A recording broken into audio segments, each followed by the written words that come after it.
The storm came faster than anyone expected. Dark clouds rolled across the sky. Wind bent the trees low. Rain fell so hard that the road disappeared. Her name was Ellen. She had been driving home when the storm forced her to stop. The car could not move forward. Water rushed across the road like a river. Ellen grabbed her bag and stepped out.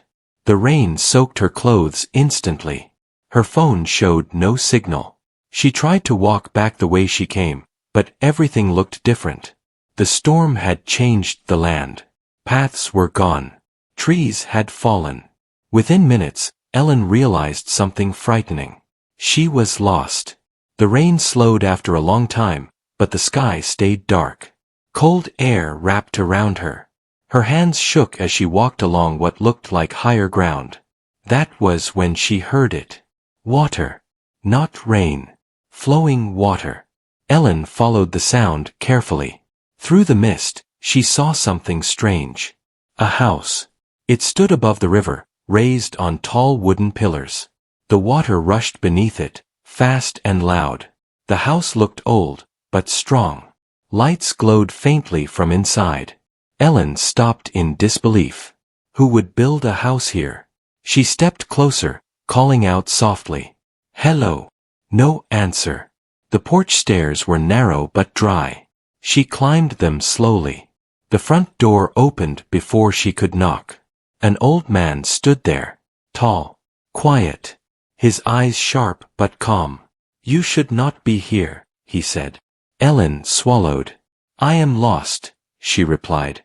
There was a storm. The man studied her wet clothes and trembling hands. Then he stepped aside. Come in, he said. Before the river rises more. Inside, the house felt warm. A fire burned softly. The walls were covered with maps, ropes, and old tools. Ellen sat down, exhausted. Thank you, she said. The man nodded. You arrived at the wrong time, he said. This river hides many things after storms. Ellen looked around. The maps showed the river in detail. Lines. Marks. Notes written by hand. You live here alone? She asked. Yes, he answered. For a long time. Outside, the river roared louder. Suddenly, the house shifted slightly. Ellen froze. The man did not move. It always does that, he said calmly. The house was built to move, not fight the water. Ellen stared at him. Built to move. Her eyes moved back to the walls. Then she noticed something else. A heavy locked door near the back of the house. Stronger than the others. Newer. What is behind that? She asked quietly. The man's expression changed. Nothing for you, he replied. At that moment, a deep sound echoed from beneath the house.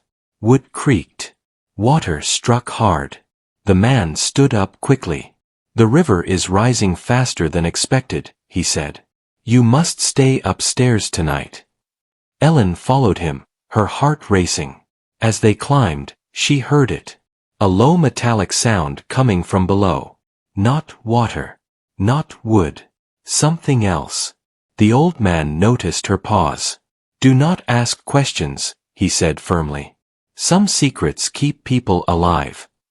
Ellen reached the upper room and looked out the window. The river had grown wider. Faster. And beneath the house, something dark moved with the current. Ellen realized then. This house was not just shelter. It was hiding something. And the storm had brought her here for a reason. Ellen did not sleep that night. The river roared beneath the house without rest. The floor vibrated softly, like a slow heartbeat. She sat near the window, watching the dark water rush past. Moonlight broke through the clouds, revealing branches, broken trees, and debris racing downstream. The house swayed again. Ellen held her breath. The old man sat across the room, calm, sharpening a small tool. You are not afraid, Ellen said quietly. I learned long ago when fear helps and when it wastes time, he replied. She watched him closely. You knew the storm would bring someone, she said. He paused. Not someone, he corrected. Something.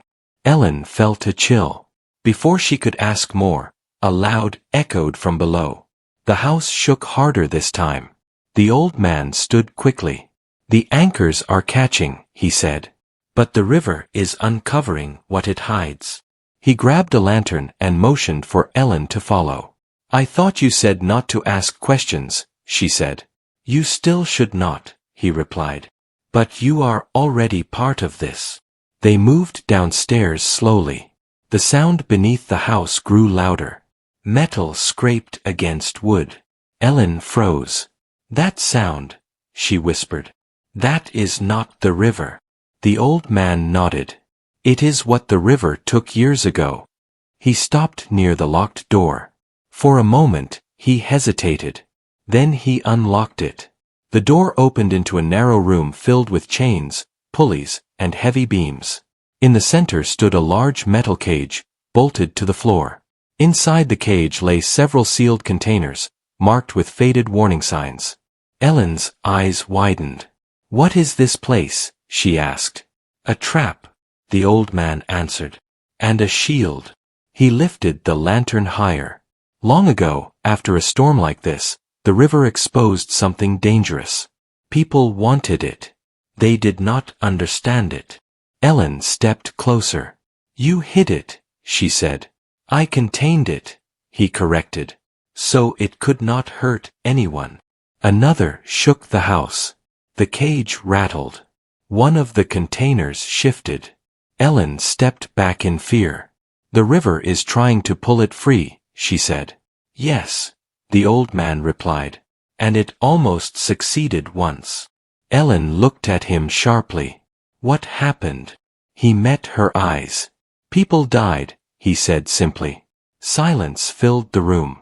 The old man turned toward a wall and pulled aside a cloth. Behind it were old photographs. A younger version of himself stood beside a research team near the river. Machines. Crates. "We were explorers," he said. "Searching after storms. The river uncovered things buried for decades." Ellen studied one photo carefully. One container looked identical to the ones in the cage. "This was never meant to be taken," the man said. "When the team tried, the river turned violent. Not naturally." Ellen felt her stomach tighten. "You stayed behind," she said. "To fix the mistake," he answered. "And to wait." "For what?" she asked. The old man looked at her carefully. "For someone who could leave," he said. "Someone who could warn others if I failed." Another violent strike shook the house. The cage bolts screamed under pressure. The river was rising fast. Ellen understood then. The house was built above the river not for safety, but to guard what the river tried to reclaim. The old man grabbed Ellen's arm gently.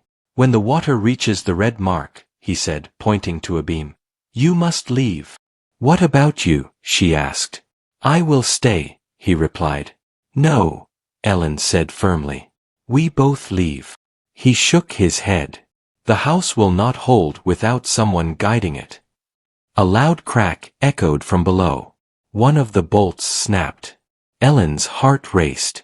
The storm had not brought her here by accident. It had brought her as a choice. And the river was running out of patience. The red mark on the wooden beam was only a few inches away from the rising water. The river roared louder now, angry and fast.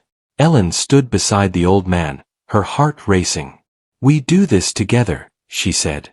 The old man looked at her for a long moment. Then he nodded. "Very well," he said. "But you must see the truth first." He walked to the metal cage and unlocked a smaller container. Inside was a sealed case made of thick glass and steel. Ellen leaned closer. Inside the case lay stones. Dark. Smooth. Almost glowing under the lantern light. "That does not look dangerous," Ellen said. The old man closed the case carefully. "That is what we thought," he replied. "But these stones change the water around them. They disturb balance. They pull force from the river itself." Ellen remembered the photographs. The destroyed camps. The missing people. The river reacts, she said softly. Yes, the man replied. When people tried to move them, storms followed. Floods. Loss. The house shook again. The river wanted the stones back. They must go where no one can reach them, Ellen said. The old man nodded. That is why the house was built to move, he said. It can carry them to the deepest bend of the river, where the current seals everything forever. Another bolt snapped. Time was running out. They worked together fast. Chains were released. Pulleys groaned.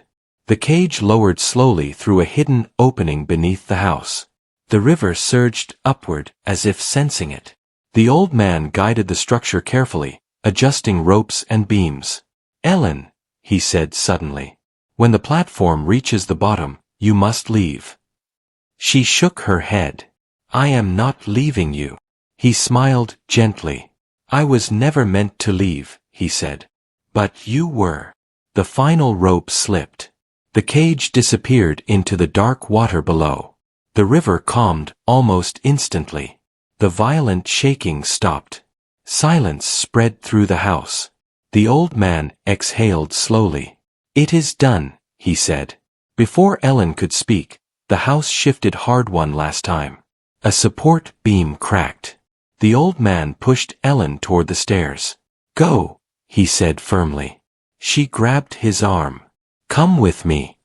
He shook his head. This place has been my promise, he said. Yours is still ahead. Tears filled Ellen's eyes. She ran. The stairs trembled beneath her feet as she reached the porch. The river was lower now, calmer. Behind her, the house stood steady. The old man remained inside. By morning, rescue workers found Ellen near the riverbank.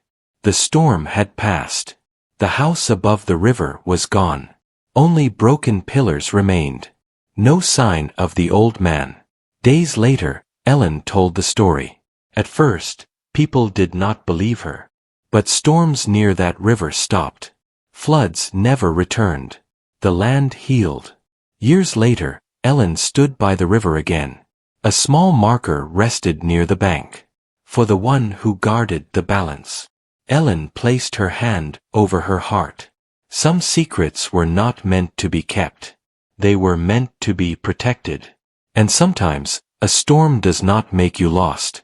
It brings you exactly where you are needed.